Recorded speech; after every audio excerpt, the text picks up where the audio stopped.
హల్లెలూయా! దేవునికి స్తోత్రం. మనమందరం ఈ విధంగా కలుసుకోవడానికి అవకాశం ఇచ్చిన దేవునికి వందనాలు. మొదటగా మనం ఒక పాట పాడుకొని దేవుని స్తుతించి తర్వాత వాక్యోపదేశంలోనికి వెళ్దాం. ముందుగా ప్రార్థన. పరిశుద్ధ జీవాధిపతి జీవంగల దేవ, యేసయ్య ఈ విధంగా అందరినీ కలుసుకునేందుకు అవకాశం ఇచ్చినందుకు మీకే వందనాలు తండ్రి. ఇప్పుడు వాక్యం వింటున్నందరికీ వాక్యం బాగా అర్థమయ్యేందుకు, అలాగే వాక్యానుగుణంగా జీవిస్తూ ఆరాధనలో పాల్గొని మీ ఆశీర్వాదాలను పొందుకునేందుకు సాయం చేయండి. యేసు నామములో అడుగుచున్నాం తండ్రి. ఆమేన్. Thank you Jesus. ఆరాధనకు యోగ్యుడా నిత్యము స్తుతించెదను, నీ మేలులను మరువకనే ఎల్లప్పుడు స్తుతి పాడెదను.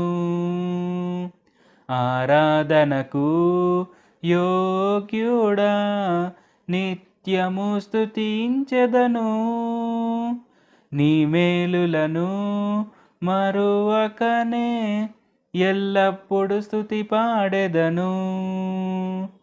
ఆరాధన ఆరాధన ఆరాధన ఆరాధన నీ మేలులకై, ఆరాధన నీ దీవెనకై, ఆరాధన నీ మేలులకై, ఆరాధన నీ దీవెనకై, ఆరాధన ఆరాధన ఆరాధన ఆరాధన ఆరాధన ఆరాధనకు యోగ్యుడా నిత్యము స్తుతించెదను, నీ మేలులను మరువకనే ఎల్లప్పుడు స్తుతి పాడెదను.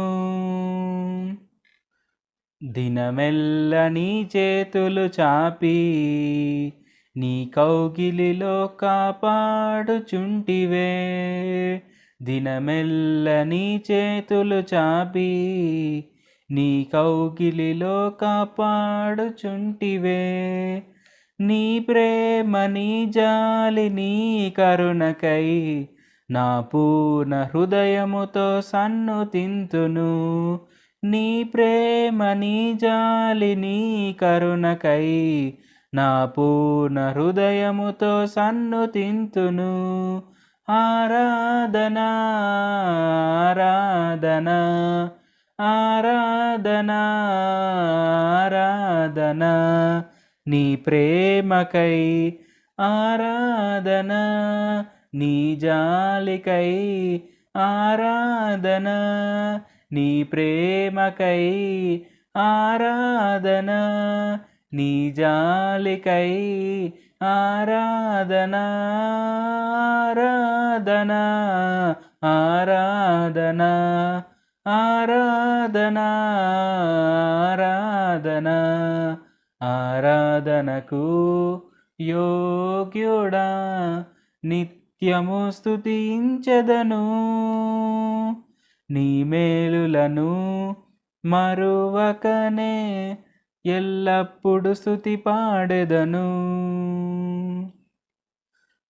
ధనవంతులుగా చేయుటకు దారిద్రతననుభవించినావు, ధనవంతులుగా చేయుటకు దారిద్రతననుభవించినావు. హెచ్చించి గణపరచిన నిర్మలాత్ముడా పూర్ణాత్మ మనసుతో కొనియాడెదను.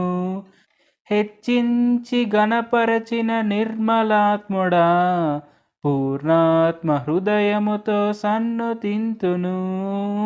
ఆరాధన ఆరాధన ఆరాధన ఆరాధన నీ కృప కొరకై, ఆరాధన ఈ స్థితి కొరకై, ఆరాధన నీ కృప కొరకై, ఆరాధన ఈ స్థితి కొరకై, ఆరాధన ఆరాధన ఆరాధన ఆరాధన ఆరాధన ఆరాధనకు యోగ్యుడా, నిత్యము స్తుతించెదను.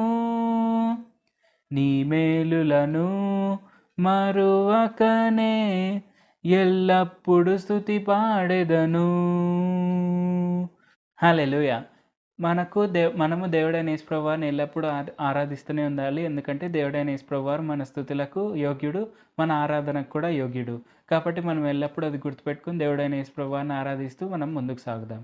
ఇప్పుడు మనము వాక్యోపదేశంలోనికి వెళ్దాము.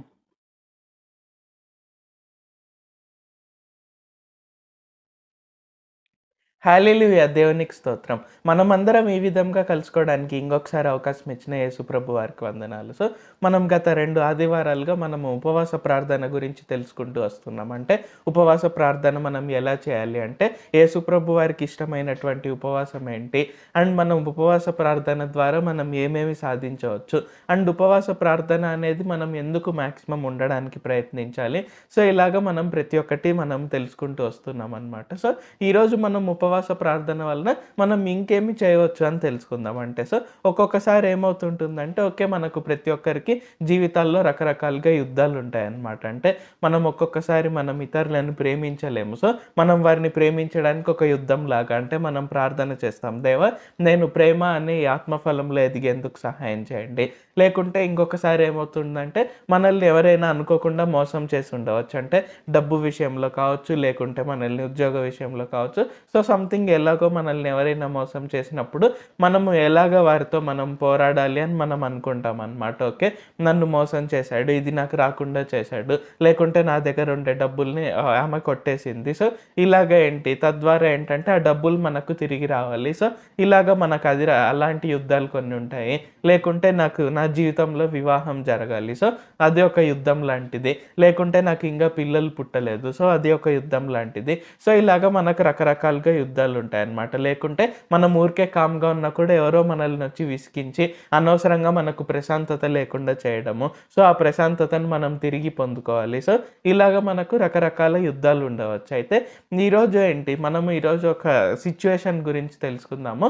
అక్కడ ఏంటంటే ఆ వ్యక్తులు అసలు ఎటువంటి యుద్ధము చేయకుండానే దేవుని స్తుతిస్తూ వాళ్ళు ఎలాగ ఆశీర్వదింపబడారు అదే అనేది మనం చూద్దాం. అంటే బేసికల్లీ ఏంటంటే మనం అనవసరమైనటువంటి యుద్ధాలు చేయకుండా, సో ఇక్కడ ఏంటంటే మనకు అవసరమయ్యే యుద్ధాలు ఉంటాయి, అనవసరమైన యుద్ధాలు ఉంటాయి అన్నమాట. సో అనవసరమైనటువంటి యుద్ధాలు అనేవి ఏది చేయకుండా, సో ఇక్కడ అనవసరమైనటువంటి యుద్ధాలు అంటే ఏంటి, ఇప్పుడు మన పట్ల యేసుప్రభు వారికి ఒక గొప్ప ప్రణాళిక ఉంటుందన్నమాట. సో ఆ ప్రణాళిక నెరవేరాలంటే ఏంటి, కొన్ని యుద్ధాలు మనం చేయాల్సి రావచ్చేమో. సో కొన్నిసార్లు అవసరం లేదు, కొన్నిసార్లు అవసరం అన్నమాట. సో ఇక్కడ ఏంటి మనం ఒక్కొక్కసారి ఏంటంటే మనము ఒక్కొక్కసారి అనుకోకుండా ట్రాక్ తప్పినప్పుడు మనం అనవసరమైన యుద్ధాలు మనం పోరాడుతూ ఉంటాం అన్నమాట. అంటే మన గురి అసలు వేరేగా ఉంటుంది, అది వేరేగా ఉంటుంది అన్నమాట. సో అలాంటి అనవసరమైన యుద్ధాలు కనుక మనం చేస్తున్నప్పుడు ఏంటంటే మనకు టైం వేస్ట్ అవుతుంది. అయితే ఇక్కడ వాళ్ళందరూ ఉపవాసం ఉండడం వలన ఇప్పుడు సో మనం చదువుకున్న దాంట్లో ఆ దేశస్తులందరూ ఆ ప్రాంతం వారందరూ ఉపవాస ప్రార్థన చేయడం వల్ల ఎలాగ వారు ఎటువంటి యుద్ధం చేయకుండానే వారు రక్షింపబడి అండ్ రక్షింపబడమే కాకుండా వారు ఎలాగ ఆస్తిని సంపాదించారు అనేది ఈరోజు మనం తెలుసుకుందాం. సో 2వ దినవృత్తాంతములు 20వ అధ్యాయం మనం మొదటి వచనం నుండి కనుక చదువుకున్నట్లయితే, ఇది అయిన తరువాత మోయాబీయులను, అమ్మోనీయులను, మేయోనీయులలో కొందరును దండెత్తి యెహోషాపాతు మీదికి వచ్చిరి. అంతలో కొందరు వచ్చి, సముద్రము ఆవల నుండి సిరియన్ల తట్టు నుండి గొప్ప సైన్యం ఒకటి నీ మీదికి వచ్చుచున్నది, చిత్తగించుము, వారు హససోన్ తామారు అను ఎన్గేదీలో ఉన్నారని యెహోషాపాతునకు తెలియజేసిరి. అందుకు యెహోషాపాతు భయపడి యెహోవా యొద్ద విచారించుటకు మనసు నిలుపుకొని యూదా ఎంతటా ఉపవాస దినము ఆచరింపవలనని చాటింపగా యూదావారు యెహోవా వలని సహాయమును వేడుకొనుటకై కూడుకొనిరి. యెహోవా యొద్ద విచారించుటకు యూదా పట్టణములన్నిటిలో నుండి జనులు వచ్చిరి. సో ఇక్కడ ఈ 4 వచనాలు కనుక చూసుకున్నట్లయితే ఏంటి, ఇక్కడ యూదా రాజైన యెహోషాపాతుకు సమాచారం అందిందనమాట. అంటే యూదా రాజ్యంపైకి ఇక్కడ ముగ్గురు వస్తున్నట్టు, అమ్మోనీయులు, మేయోనీయులు, మోయాబీయులు కలుసుకొని ముగ్గురు వస్తున్నారని ఇక్కడ ఆయనకు సమాచారం అందిందనమాట. సో ఇక్కడ ఏంటి చూసుకున్నట్లయితే ఒక రాజ్యం పైకే ఇక్కడ మనం ఇంకా చూసుకున్నట్లయితే ఏంటి, ఇది ఇజ్రాయెల్ మొత్తం కాదు, ఓన్లీ యూదా గోత్రం. సో అక్కడ ఏమైందంటే మనము కొన్ని అధ్యాయాల ముందు ఈ గ్రంథంలో మనం తెలుసుకున్నట్లయితే ఏమవుతుందంటే ఇక్కడ దావీదుకు దేవుడైన యెహోవా వారు మాట ఇచ్చారు కాబట్టి, అంటే నీ సంతతిలో ఖచ్చితంగా ఒకడు రాజుగా ఉండక తప్పక మానడు అని అక్కడ దేవుడైన యెహోవా వారు మాట ఇచ్చారు కాబట్టి ఇక్కడ ఏంటి, ఇక్కడ అందరూ సొలొమోను, ఆ తర్వాత రెహబాము వీరందరూ ఆయన నుండి తప్పిపోతున్నా సరే ఇక్కడ ఏంటంటే ఇశ్రాయేల్ మొత్తానికి రాజుగా కాకుండా యూదా గోత్రం పైన మాత్రం రాజుగా ఉండే విధంగా, మిగిలిన 11 గోత్రాలకు వేరే రాజు ఉండే విధంగా దేవుడైన యెహోవా వారు చేశారనమాట. సో ఇక్కడ ఏంటి, ఓన్లీ ఒక రాజ్యం పైకి ఇంకా ఒక గోత్రం జనుల పైకి ఇక్కడ 3 దేశాల రాజ్యాలు వస్తున్నాయి అనమాట. అంటే ఒకటి మోయాబీయులు, ఒకటి అమ్మోనీయులు, ఒకటి మేయోనీయులు అనమాట. సో ఇక్కడ ఏంటి, సహజంగానే ఏ రాజుకు కలిగే విధంగా ఇక్కడ యెహోషాపాతుకు కూడా భయం కలిగింది అనమాట. అయితే ఇక్కడ ఏంటి, భయం కలిగినప్పుడు అంటే ఇక్కడ యుద్ధం జరగబోతోంది, సో యుద్ధం చేయాలి అని భయం కలిగినప్పుడు ఇక్కడ ఏంటి, ఇక్కడ రాజైన యెహోషాపాతు దేవుడైన యెహోవా వారి యొద్ద విచారణ చేయడానికి అందరినీ, యూదా జనులందరినీ పిలిపించి అక్కడ ఉపవాస దినాన్ని చాటించాడు అనమాట. సో అయితే మనం ఒక్కొక్కసారి ఏం చేస్తుంటాం, ఏదైనా మనకు ఉపద్రవం కలిగినప్పుడు, పెద్ద బాధ కలిగినప్పుడు, లేకుంటే ఇలాగ ఏదైనా పెద్దది మనం చేయాల్సి వచ్చినప్పుడు మనం ఒక్కొక్కసారి దేవుని వద్దకు వెళ్ళమన్నమాట. అంటే మనము కొన్ని చిన్న వాటికి వెళ్తుంటాము, కొంచెం కష్టతరమైన వాటికి మనం దేవుని వద్ద కనిపెడుతుంటాం. కానీ మనం ఏదైనా పెద్దది వచ్చేసరికి ఫస్ట్ థింగ్ మనమే లోపల కాంప్రమైజ్ అయిపోయి మనం ఇంకా దేవుని వద్దకు వెళ్ళకుండా ఇంకింతే నా జీవితం ఏమో అని మనం ఒక్కొక్కసారి అనుకుంటాం. అంటే ఏదైనా మరణకరమైన వ్యాధి వచ్చినప్పుడు కావచ్చు, లేకుంటే ఇంకా పెద్ద అప్పు ఉన్నప్పుడు, అంటే ఇంకా నాకు 50 లక్షల అప్పు ఉంది, ఇంక ఇది తీరే ఇదే కాదు, నాకు వచ్చేదే నెలకి 20,000, 50 లక్షల అప్పు నేను ఎలాగూ తీర్చలేను అని అసలు దాని గురించి ప్రార్థన చేయడమే మనం మానేస్తుంటాం. కానీ ఇక్కడ రాజైన యెహోషాపాతును చూసి మనం తెలుసుకోవాలి. సో ఇక్కడ యూదా రాజైన యెహోషాపాతు అంత పెద్ద ఇది రాగానే ఇంకా కృంగిపోలేదు, ఇంకేముంది ఇంకా అయిపోయింది అంతా, ఇంకా వాళ్ళేమో 3 దేశాలు, ఇక్కడ మనమేమో ఒక గోత్రము ఒక ప్రాంతం వారమే, సో ఇంకా మనల్ని ఖచ్చితంగా వారు హతం చేస్తారు, ఇంకా అందరం మనము, మన భార్యలు, మన పిల్లలు అందరు చనిపోతారు, ఇంకంతా అయిపోయింది అని అనుకోకుండా, అంటే ఇక్కడ చూసుకున్నట్లయితే ఏంటి, ఫస్ట్ భయం అయితే వచ్చింది, కానీ అక్కడ స్టిల్ ఆ భయాన్ని ఆయన పక్కన పెట్టేసి దేవుడైన యెహోవా వారి యొద్ద విచారించడానికి ఆయన పూనుకున్నాడు. సో ఆ విధంగా ఏంటి, మన జీవితాల్లో మనం కూడా ఏదైనా అనుకోకుండా మనం చెడు వార్త విన్నట్లయితే, అంటే ఏదైనా మరణకరమైన వ్యాధి వచ్చిందనో, లేకుంటే మనకు మామూలుగానే ఎప్పటి నుండో అప్పులు ఇలాంటివి ఉన్నట్లయితే, లేకుంటే ఇంక ఇది జరగదేమో, ఇంకా పిల్లలు పుట్టరు అని ఎవరైనా డాక్టర్లు తేల్చినప్పుడు, సో ఇలాంటి వార్తలు మనం ఏదైనా విన్నప్పుడు మనం ఓకే భయపడవచ్చు, బాధపడవచ్చు, అవన్నీ సహజంగా మనకు వస్తాయి. అయితే మనం వెంటనే స్విచ్ అయిపోయి మనం యేసుప్రభు వారి యొద్ద కనిపెట్టాలి. దేవా, ఈ బాధ నాకెందుకు వచ్చింది, ఈ కష్టం నాకెందుకు వచ్చింది, సో ఈ యుద్ధం అనేది నేను చేయాలా వద్దా, ఇది అవసరమైన యుద్ధమా లేకుంటే అనవసరమైనటువంటి యుద్ధమా, లేకుంటే ఈ బాధ ద్వారా, ఈ కష్టం ద్వారా, ఈ యుద్ధం ద్వారా మీరు ఎలాంటి మహిమను తీసుకురాబోతున్నారు. సో ఇలాంటివన్నీ మనం దేవుడైన యేసుప్రభు వారి యొద్ద మనం విచారణ చేయాలి. సో మనం ఉపవాస ప్రార్థన కనుక చేసి విచారించినట్లయితే ఏంటంటే యేసుప్రభు వారు ఖచ్చితంగా బయలుపరుస్తారు. సో ఇక్కడ మనం చూసుకున్నట్లయితే ఏంటి, ఇక్కడ యూదా రాజైన యెహోషాపాతు, అలాగే దైవజనులు అంటే యాజకులు, సో ప్రజలు అందరూ ఉపవాస ప్రార్థన చేశారనమాట. సో మనం చూసుకున్నట్లయితే ఏంటి, మనం 5 నుండి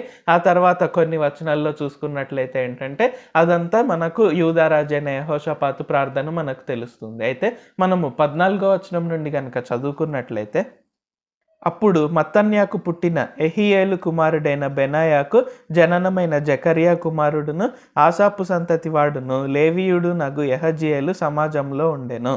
యెహోవా ఆత్మ అతని మీదికి రాగా అతడు ఇలాగు ప్రకటించెను, యూదావారలారా, యెరూషలేం కాపురస్తులారా, యెహోషాపాతు రాజా, మీరందరూ ఆలకించుడి. యెహోవా సెలవిచ్చినదేమనగా, ఈ గొప్ప సైన్యంనకు మీరు భయపడకుడి, జడియకుడి. ఈ యుద్ధము మీరు కాదు, దేవుడే జరిగించును. రేపు వారి మీదికి పోవుడి. వారు జీజు అను ఎక్కుడు మార్గంన వచ్చెదరు. మీరు యెరూవేలు అరణ్యము ముందరనున్న వాగు కొన దగ్గర వారిని కనుగొందురు. ఈ యుద్ధంలో మీరు పోట్లాడవలసిన నిమిత్తము లేదు.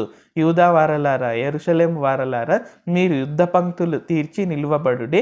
మీతో కూడానున్న యెహోవా దయచేయు రక్షణను మీరు చూచెదరు. భయపడకుడి, జడియకుడి. రేపు వారి మీదికి పోవుడి. యెహోవా మీతో కూడా ఉండును. అప్పుడు యెహోషాపాతు సాష్టాంగ నమస్కారం చేసెను. యూదా వారును యెరూషలేం కాపురస్తులను యెహోవా సన్నిధిని సాగిలపడి నమస్కరించిరి. సో ఇక్కడ ఈ 4 వచనాలు గనుక చూసుకున్నట్లయితే ఏంటి, ఇక్కడ దేవుడైన యెహోవా వారు యెహోషాపాతుకి అలాగే యూదా జనులందరికీ, యెరూషలేం వారందరికీ ఇక్కడ ఆయన సమాధానాన్ని తెలుపుతున్నారు. అంటే వారందరూ ఉపవాస ప్రార్థన నుండి వారు దేవుడైన యెహోవా వారిని దీని కొరకే వేడుకొనగా, అంటే ఇక్కడ 3 రాజ్యాలు మా పైకి వస్తున్నారు, సో ఎలాగ మా పరిస్థితి ఏంటి, మా పరిస్థితి అన్నప్పుడు ఇక్కడ దేవుడైన యెహోవా వారు చెప్పారనమాట. సో ఈ యుద్ధంలో మీరు పోట్లాడవలసిన నిమిత్తం లేదు, మీరు ఊరక నిల్చుండి చూడుడి, మీకు దేవుడైన యెహోవా వారు దయచే రక్షణను మీరు చూడండి అని తెలియజేస్తున్నారు. సో ఇక్కడ ఏంటి, ఇక్కడ దేవుడైన యెహోవా వారు అక్కడ వారికి క్లియర్గా చెప్పారనమాట. ఏంటంటే ఈ యుద్ధంలో మీరు పోట్లాడవలసిన నిమిత్తము లేదు. సో ఒక్కొక్కసారి మన జీవితాల్లో కూడా కొన్ని ఉంటాయి. సపోజ్ ఎవరైనా మనల్ని మోసం చేశారు, సో సపోజ్ 5 లక్షలు మోసం చేశారనుకుంటే, సో ఫస్ట్లో మ్యాక్సిమం ఏంటి, మనకు ప్రతి ఒక్కరికి అందులో బాధ కలుగుతుంది, అండ్ అందులో ఎటువంటి డౌట్ లేదు. సో మనకు బాధ కలుగుతుంది, అరే ఇంత డబ్బు పోయింది, ఇంత డబ్బు మోసం చేశాడు ఆ వ్యక్తి, లేకుంటే ఇంత డబ్బు మోసం చేసింది ఆ వ్యక్తి, సో ఎలాగ 5 లక్షలు అంటే నేను ఎలాగ వెంటనే సంపాదించాలి, సో ఇలాగ నేను ఎన్నో రోజులుగా సంపాదించి కూడా పెట్టుకున్న డబ్బు ఇది, సో ఎలాగని బాధ వస్తుంది, ఆ వ్యక్తి పైన కోపం వస్తుంది. సో ఒక్కొక్కసారి ఏంటంటే ఆ వ్యక్తి పైన మనకు అది ఒక క్రోధం లాగా, లేకుంటే ఆ వ్యక్తి పైన ఏదో పగ సాధించాలి అనే విధంగా అది తిరిగే ప్రమాదం కూడా ఉంది. అయితే ఏంటి, మనం ఫస్ట్ యేసుప్రభు వారి యొద్ద విచారణ చేయాలంటే, ఓకే యేసుప్రభు వారు చెప్తారు, ఓకే ఆ వ్యక్తి పైన ఏమంటారు, మనం ఏదైనా యాక్షన్ తీసుకోవాలా, లేకుంటే అసలు యాక్షన్ ఏం అవసరం లేదు, 5 లక్షలు నేను నీకు దయచేస్తాను, సో ఆ వ్యక్తిని నువ్వు ప్రేమించి క్షమించి వదిలేసాయని, సో ఎలాగోలాగా, సో ఈ సమాధానం కావచ్చు, లేకుంటే ఇంకొక సమాధానం కావచ్చు, ఖచ్చితంగా యేసుప్రభు వారు తెలియజేస్తారు. సో ఇక్కడ మనం యెహోషాపాతు నుండి ఏం తెలుసుకోవాలి, ఏదైనా సరే మనం ఫస్ట్ విచారణ చేయాలి. సో దేవుని వద్ద మనం విచారణ చేసి, ఓకే నేను ఇది చేయొచ్చా లేదా, సో నేను ఎలాంటి యాక్షన్ తీసుకోవాలి, సో నన్ను ఆ వ్యక్తిని వదిలేయాలా, లేకుంటే నేను ఏమైనా లీగల్గా ప్రొసీడ్ అవ్వాలా, లేకుంటే ఆ వ్యక్తే నాకు ఆ డబ్బులు తిరిగి దయచేస్తారా. సో ఇలాగేంటి, మనం కనుక అడిగినట్లయితే యేసుప్రభు వారు ఖచ్చితంగా సమాధానం చెప్తారు. సో అయితే మనం మ్యాక్సిమం ఏం చేస్తుంటాము, సో ఎవరైనా వ్యక్తి డబ్బులు దొంగతనం చేస్తే ఆటోమేటిక్గా మనం కోర్టుకి కానీ పోలీస్ స్టేషన్కి కానీ వెళ్ళి మనం కేసు పెట్టేసి మనంతటకు మనమే సాల్వ్ చేయాలని ట్రై చేస్తుంటాము. అయితే ఇక్కడ మనం రాజైన యెహోషాపాతు లాగా, సో మనం ఉపవాసం ఉండి ప్రార్థన చేసి, దేవా నేను ఇంత డబ్బు పోగొట్టుకున్నాను, ఇంత డబ్బు నాకు ఆ వ్యక్తి మోసం చేశాడు, లేకుంటే మోసం చేసింది, సో ఇలాగ నేను ఇప్పుడు నేను ముందుకు వెళ్ళాలి, అంటే నేను ఏదైనా యాక్షన్ తీసుకోవాలా, లేకుంటే మీరే దయచేస్తారా, నేను ఆ వ్యక్తిని ప్రేమించి క్షమించి వదిలేయాలా, ఈ యుద్ధం అనేది నేను పోరాడాలా లేదా అని మనం దేవుని వద్ద విచారించాలి. అప్పుడు యేసుప్రభు వారు ఖచ్చితంగా మనకు సమాధానాన్ని ఇస్తారు.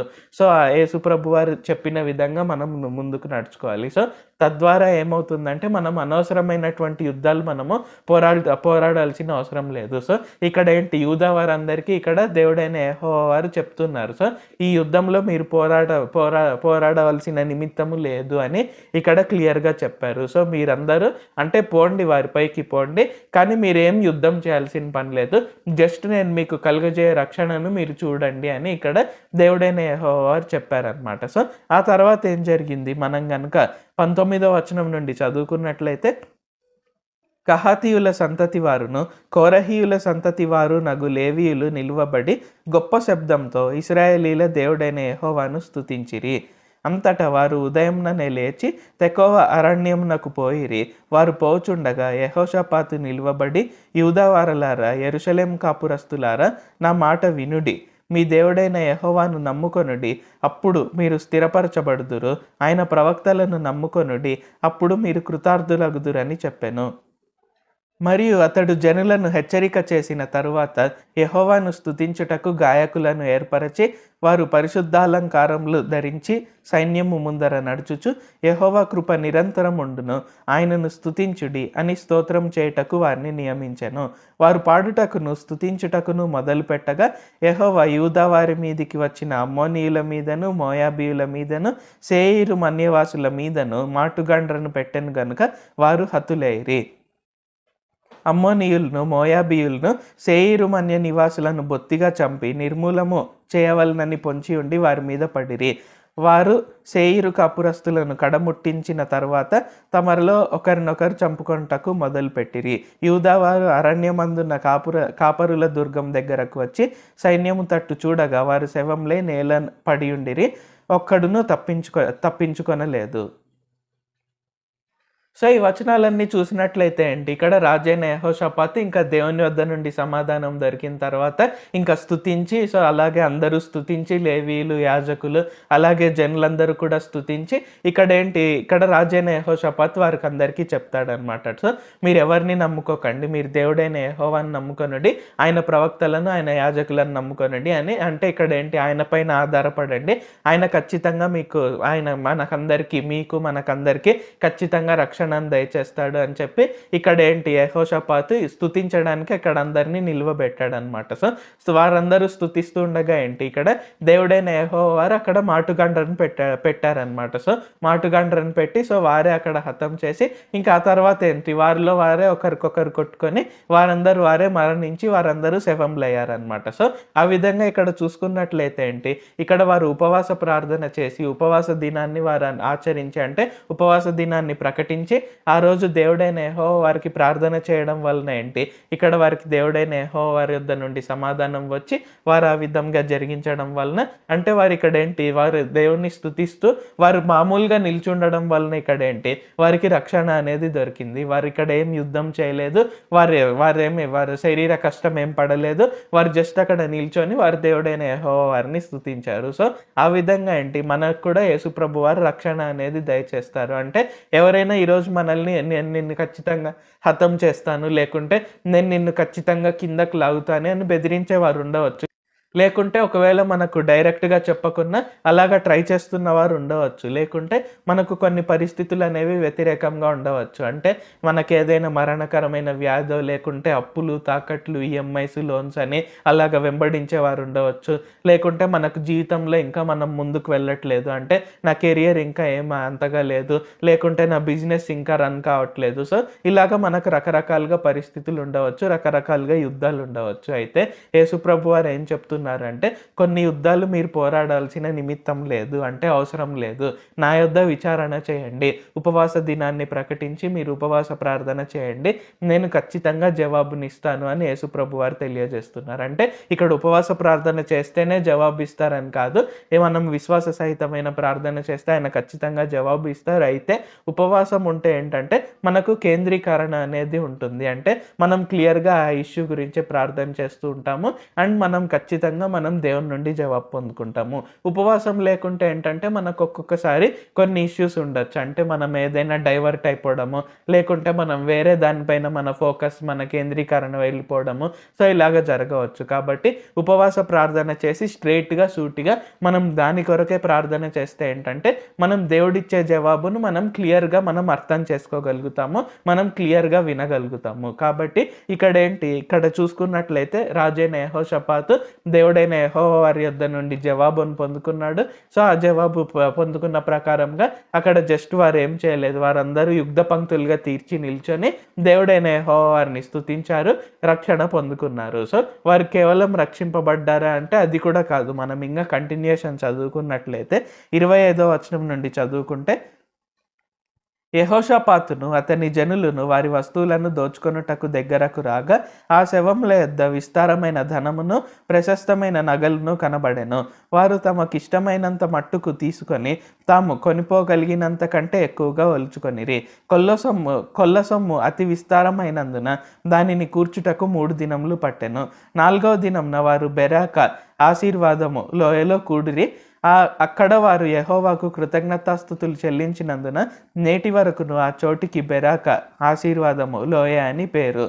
ఈలాగున యెహోవా వారి శత్రువుల మీద వారికి జయము అనుగ్రహించి వారిని సంతోషపరిచెను గనుక యెరూషలేమునకు ఉత్సవముతో మరలవలెనని యూదా వారును యెరూషలేము వారును వారందరికీ ముందు యెహోషాపాతును సాగి వెళ్ళిరి. వారు యెరూషలేములోనున్న యెహోవా మందిరమునకు స్వరమండలములను, సితారాలను వాయించుచు బూరలు ఊదుచు వచ్చిరి. ఇశ్రాయేలీల శత్రువులతో యెహోవా యుద్ధం చేసెనని దేశంలో, రాజ్యంలో వారందరూ వినగా దేవుని భయము వారందరి మీదికి వచ్చెను. ఈ ప్రకారము అతని దేవుడు చుట్టూనున్న వారిని జయించి అతనికి నెమ్మదిని అనుగ్రహింపగా యెహోషాపాతు రాజ్యము నిమ్మళముగా నుండెను. సో ఈ వచనాలన్నీ చూసుకున్నట్లయితే ఏంటి, వారు జస్ట్ ఎస్కేప్ అయ్యారు, వారికి ఏదో రక్షణ అనేది వచ్చిందనే కాకుండా ఇక్కడ వారికి విస్తారమైన కొల్ల సొమ్ము దొరికింది. సో వారు ఒలుచుకోగలిగినంత కంటే, అంటే వారికి సరిపోయేదానికంటే ఇంకా ఎక్కువగా వారు కొల్ల సొమ్ము తీసుకున్నారు. అండ్ ఎంత విధంగా తీసుకున్నారంటే వారికి 3 రోజులు పట్టిందనమాట. సో అది కూర్చుకోవడానికి, లెక్క పెట్టడానికి. సో వారిపైకి చూసుకున్నట్లయితే ఏంటి, 3 రాజ్యాలు వారిపైకి వచ్చాయి. కానీ ఇక్కడ చూసుకున్నట్లయితే ఏంటి, వారికి ఆ 3 రాజ్యాలు రాగా వారు నాశనం అయిపోకుండా 3 రాజ్యాల ఆస్తి వారికి దొరికింది. వారు 3 రోజులు లెక్క పెట్టగలిగేంతగా వారికి కొల్ల సొమ్ము అనేది దొరికింది. సో ఆ విధంగా ఏంటి, మన జీవితాల్లో కూడా ఈ అనవసరమైనటువంటి యుద్ధాలు మనం యేసుప్రభు వారి యొద్ద నుండి తెలుసుకొని పోరాడకుండా మనం ఆయన చేతికి అప్పగిస్తే ఏంటంటే అందులో నుండి మనకు రక్షణ అనేది మాత్రమే కాకుండా, అంటే అమ్మయ్య ఈ యుద్ధాన్ని నేను ఏదో తప్పించేసుకున్నాను, ఈ వ్యాధి నాకు పోయింది, లేకుంటే ఈ అప్పులు నాకు తీరిపోయాయి. సో ఇలాగే కాకుండా మనకు విస్తారంగా ఆయన మనకు దయచేస్తారు. అంటే ఇప్పుడు మనకు అప్పులు ఉంటే ఏంటి, ఆ అప్పులు మాత్రమే తీసివేయకుండా ఇంకా అప్పులు ఆయనను తీసివేసేసి ఇంకా గొప్ప ఆశీర్వాదాన్ని మనకి ఇస్తారు, ఇంకా ఎక్కువగా డబ్బు ఇస్తారు. సో తద్వారా ఏంటంటే మనకు ఫ్యూచర్ కూడా ఎటువంటి భయం లేకుండా, ఓకే నాకు ఎటువంటి భయం లేదు, నా పిల్లలకు ఎటువంటి భయం లేదు, సో నేను హ్యాపీగా జీవించగలుగుతాను, నా పిల్లలు నా తరాలు హ్యాపీగా జీవించగలుగుతారు అనే విధంగా ఆయన దయచేయగలుగుతారు. లేకుంటే మరణకరమైన వ్యాధి ఉంటే జస్ట్ ఆ వ్యాధిని తీసివేయడమే కాకుండా మనకు యవ్వన దశలో మనకు ఎటువంటి శరీరం అయితే, ఎటువంటి ఆరోగ్యం అయితే ఉందో ఆ విధంగా మనకు ఆరోగ్యాన్ని దయచేసి దీర్ఘాయుషుని ఆయన దయచేస్తారు. సో అయితే ఇక్కడ ఏంటి, మనం వచ్చిన తర్వాత ఇక్కడ రాజైన యెహోషాపాతు వీరందరూ ఎలాగైతే దేవుడైన యెహోవా వారిని స్తుతించారో, సో వారు రాజ్యంలోనికి తిరిగి వెళ్ళేటప్పుడు కూడా ఇక్కడ ఏంటి, వారు బూరలతో ధ్వని చేస్తూ దేవుని స్తుతిస్తూ వారు లోపలికి వెళ్ళారనమాట. సో ఆ విధంగా అలాంటి ఆశీర్వాదం మనం పొందుకున్నప్పుడు అదేదో మన వల్ల జరిగింది అనే గర్వంతో కాకుండా మనం యేసుప్రభు వారిని స్తుతిస్తూ ఆయనను గురించి ఇతరులకు ప్రకటిస్తూ, నాకు యేసుప్రభు వారి వల్ల నా పరిస్థితి ఇలాగా ఉండింది, కానీ ఇలాగ ఆయన నన్ను మార్చివేశారు. సో నాకు ఇలాంటి యుద్ధం లాంటి పరిస్థితి కలిగినప్పుడు అసలు ఈ యుద్ధం అనేది నేను పోరాడకుండానే ఆయన నాకు విడుదల దయచేశారు. సో ఇలాగ మనము ఇతరులకు సువార్తను ప్రకటించి యేసుప్రభు వారిని పరిచయం చేసి ఆయన కొరకై ఆత్మలను రక్షించే విధంగా మన మైండ్ సెట్ అనేది ఉండాలి. సో ఇక్కడ చూసుకున్నట్లయితే ఏంటి, రాజైన యెహోషాపాతు చుట్టూ నిమ్మలం కూడా దయచేశారు. అంటే ఇంత ఆస్తి ఉన్నప్పుడు ఏంటి, వేరే రాజ్యాల వారు విని వచ్చి వారిపైకి రావచ్చు, కానీ ఇక్కడ వారికి భయాన్ని దయచేశారు దేవుడైన యెహోవా వారు.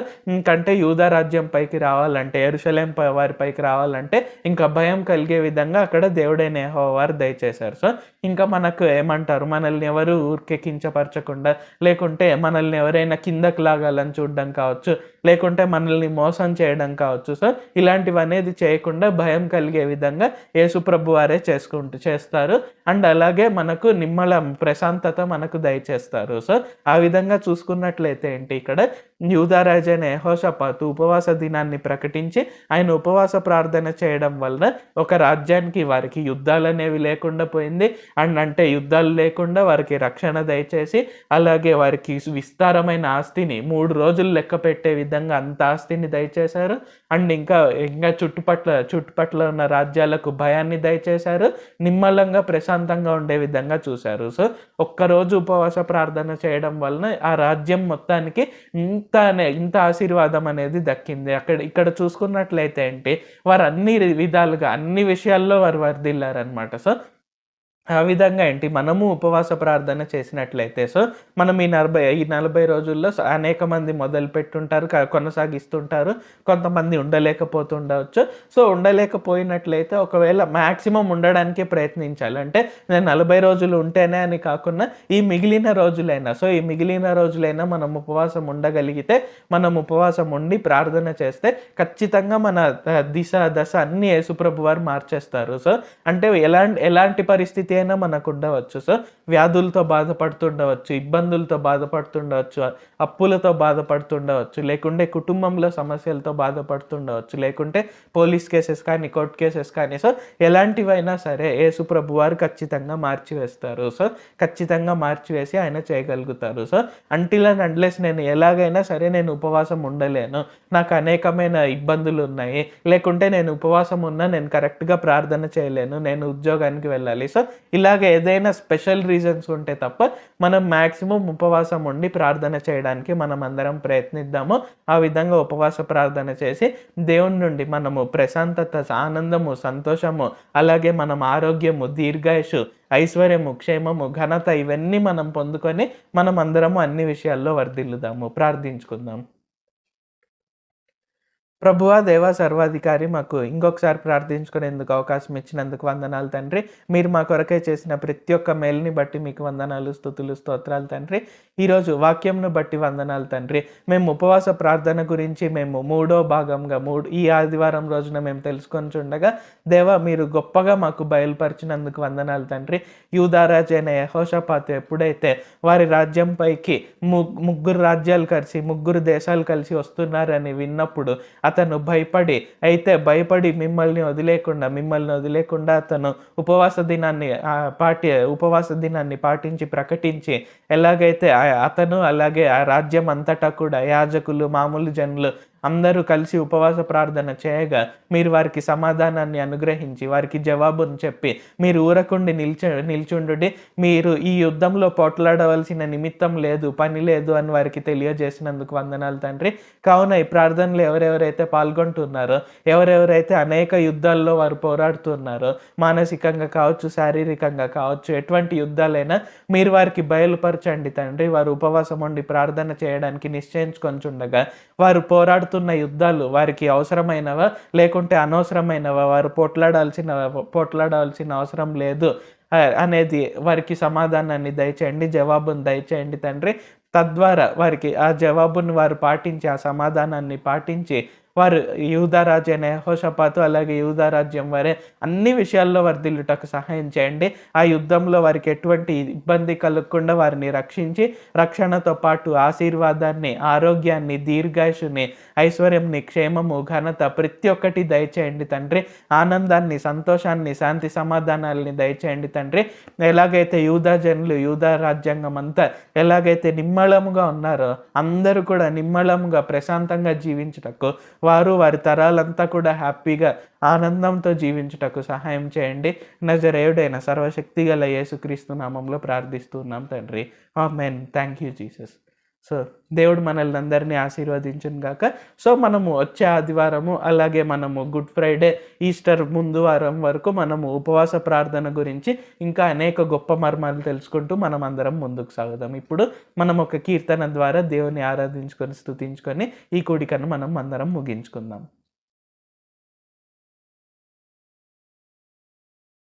హల్లెలూయా. ఇప్పుడు మీరు విన్న వాక్యం మీకు అర్థమైందని భావిస్తున్నాను.